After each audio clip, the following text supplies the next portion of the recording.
I didn't plan on buying a TV that day. I went to Walmart for batteries. That's it.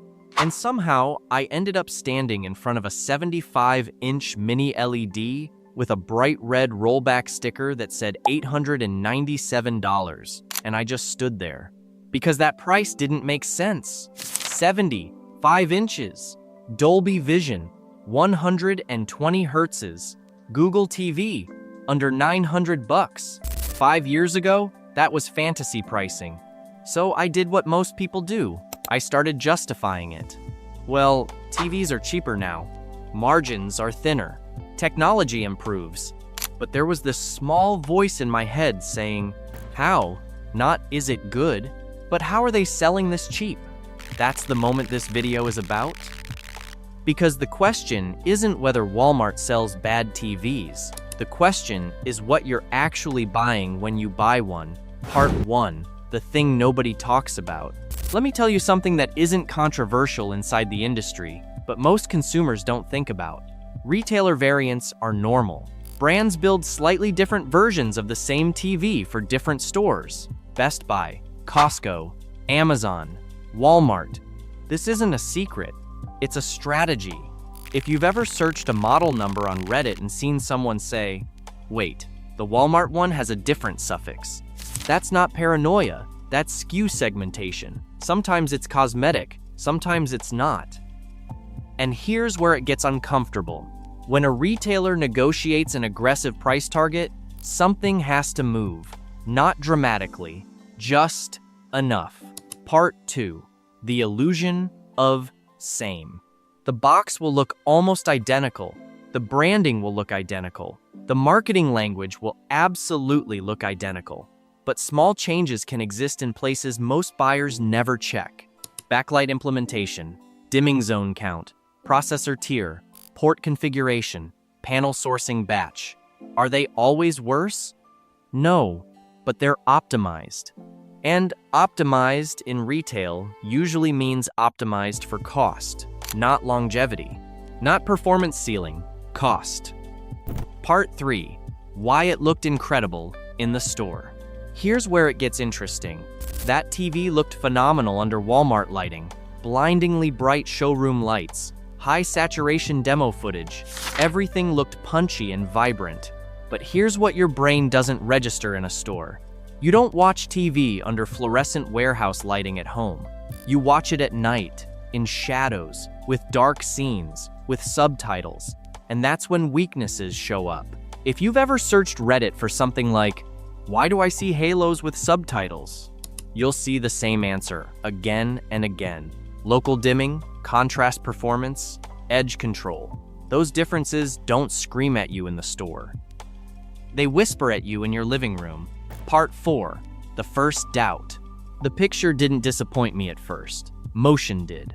I put on a basketball game, fast camera pans, score ticker at the bottom, and something felt slightly unstable. Not broken, not terrible, just softer than I expected. Now here's the dangerous part. If that had been my only TV, I probably wouldn't have questioned it. But I had another TV in the house, different retailers, same brand, similar tier. And when you see them side by side, subtle differences stop being subtle. That's when I went back and looked at the model numbers more closely. Part 5, the Reddit pattern. You know what's interesting? If you search model numbers on Reddit 4K TV, you'll often see this exact conversation.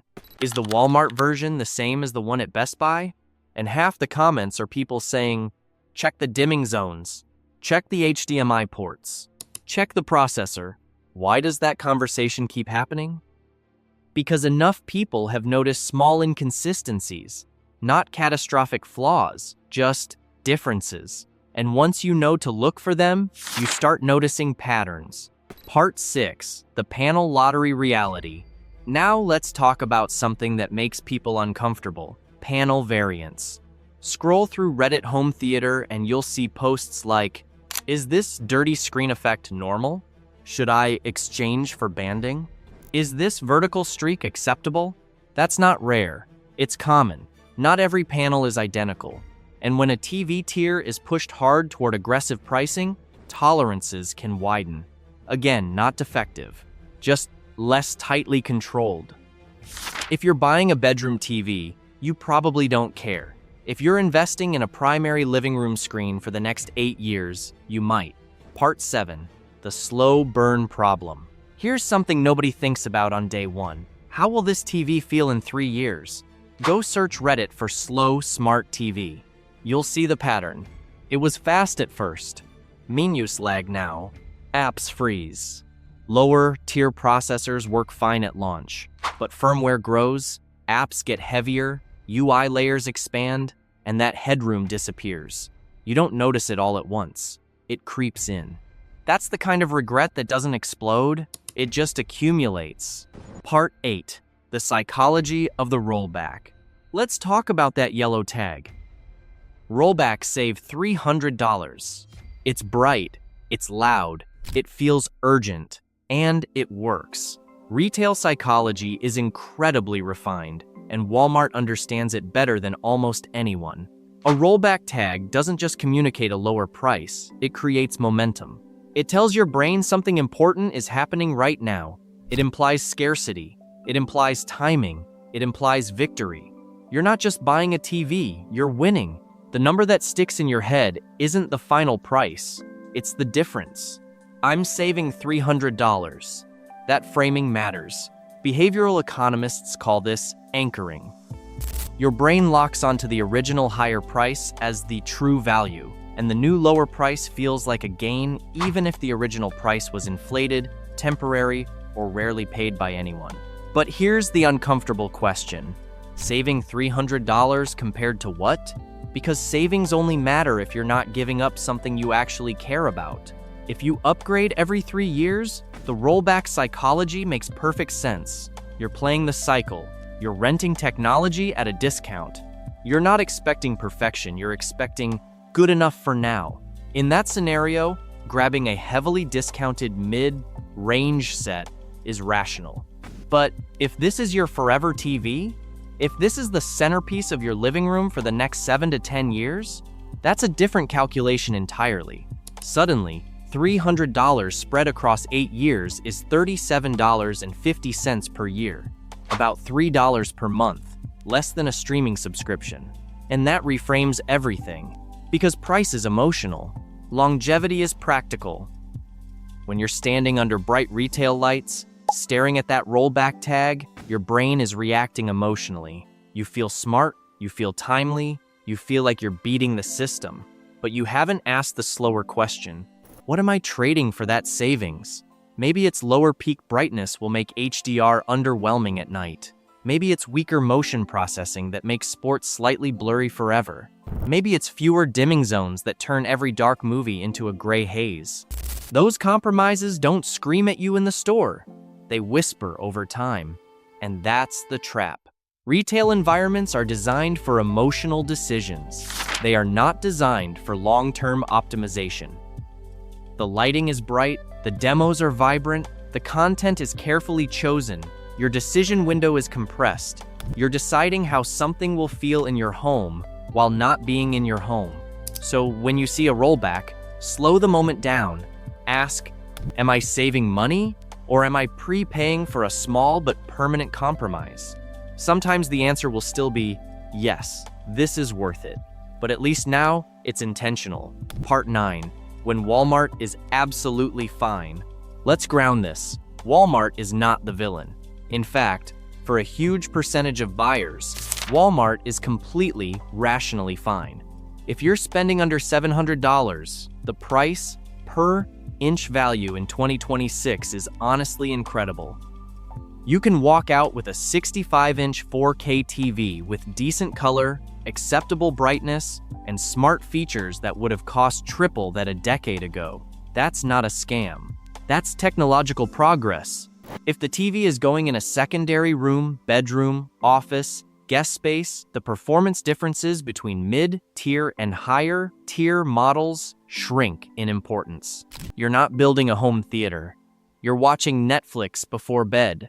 You're catching the news while folding laundry. In that context, Walmart can be fantastic. If you upgrade frequently every 2 to 3 years, even better. Technology moves fast. Mini LEDs improve, processing improves, prices drop.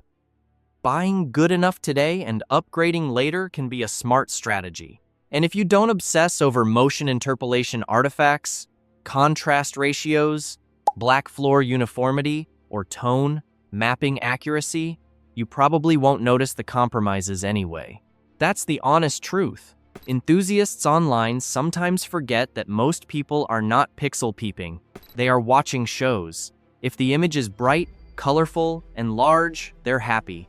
Walmart serves that customer extremely well. But here's where the calculus changes. Once you cross into 4, figure spending $1,000, $1,000, $200, $1,500, you are no longer in good enough territory. You're in performance territory. At that price, you're competing with higher tier models. You're competing with OLED. You're competing with premium mini LEDs. And small differences in processing, brightness, and dimming precision start to matter a lot more. Because now the opportunity cost is real. If you're spending $1,200 on a retailer, optimized variant when a slightly older flagship is available for $1,299 somewhere else, you're not just buying a TV. You're choosing between tiers. That's when you slow down. That's when you compare model numbers carefully. That's when you read measured tests, not marketing bullets. Under $700, shop smart and enjoy the value. Over $1,000, do your homework. Part 10, the real ending. So, did I buy that TV? No, I didn't. Not because it was bad, not because Walmart is evil, not because the price wasn't compelling, but because once I started noticing the differences, the slightly raised blacks, the subtle blooming, the less confident motion, I couldn't unsee them. And that's the real turning point. Once you learn how segmentation works, once you understand retailer variance, once you see how lighting hides weaknesses, once you recognize how pricing psychology nudges you, you can't go back to autopilot. And that's the real point of all of this. Don't avoid Walmart. Avoid autopilot. Check the model number, not just the brand. Search for the exact SKU. Look at real measured testing brightness and nits, contrast ratios, input lag numbers. Understand your use case. Bright room, dark room, sports, gaming, movies? Because in 2026, TVs are better than they've ever been, but they are also more segmented than they've ever been. There are retailer variants, regional variants, panel lotteries, firmware differences, price, tier optimizations. It's not that the system is broken, it's that it's complex, and complexity rewards attention. The difference between a deal and a compromise isn't the logo on the building where you buy it, it's knowledge. When you understand what you're paying for and what you're giving up, the decision becomes clear. And when the decision is clear, the purchase feels different. Not emotional, intentional. And that's the real upgrade.